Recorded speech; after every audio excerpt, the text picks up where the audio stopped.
இந்த எபிசோடு நம்ம இயக்குனர் மாதவ் ராமதாசன் இயக்கத்தில் வந்திருக்கிற ஆலி படத்தை பற்றி தான் பார்க்க போகிறோம். இந்த படத்தோட கதையை பற்றி பார்த்தோம்னா, மீன்பிடி படகு மெக்கானிக்கான சரத்குமார் போதைப்பொருள் மற்றும் ஆயுதம் கடத்தல் என சட்டவிரோத செயல்களில் ஈடுபட்டு வராரு.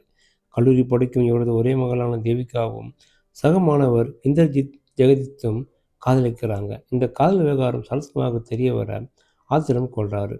இந்திரஜித் ஜெகதியை கடத்தி மீன்பிடி படகில் ஏற்றி ஆழ்கடலுக்கு கொண்டு செல்றாரு. ஆழ்கடலில் வைத்து மாணவரை கொலை செய்ய திட்டம் செய்கிறாரு சரத்குமார். சதித்திட்டத்தில் இருந்த அந்த மாணவர் தப்பித்தாரா இல்லையா?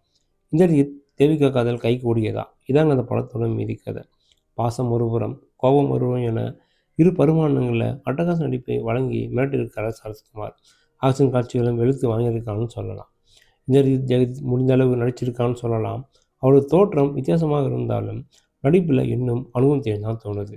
அழகாலும் நடிப்பாலும் கவரும் தேவிகா சதீஷ் குறைவான நேரமே வந்தாலும் நிறைவான நடிப்பை வழங்கியிருக்கான்னு சொல்லலாம். வையாபுரி, சீஜித் ரவி, பெல்லா போஸ், தாமரை செல்வி, சர்ஜின், மைதிலி சத்யராஜ், பினிஷ் பாபு, பிஜு பவுங்கல், வர்கீஸ், டீனா பாட்டி உள்ளிட்ட நடிப்பும் குறைவில்லைன்னு சொல்லலாம்.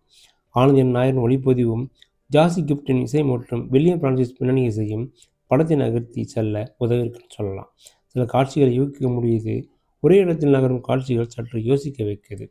திருப்பங்கள் குறைவு என்றாலும் பரபரப்பான காட்சிகள் மூலம் படத்தை நகர்த்தி கவனம் வைத்திருக்கார் இயக்குனர்.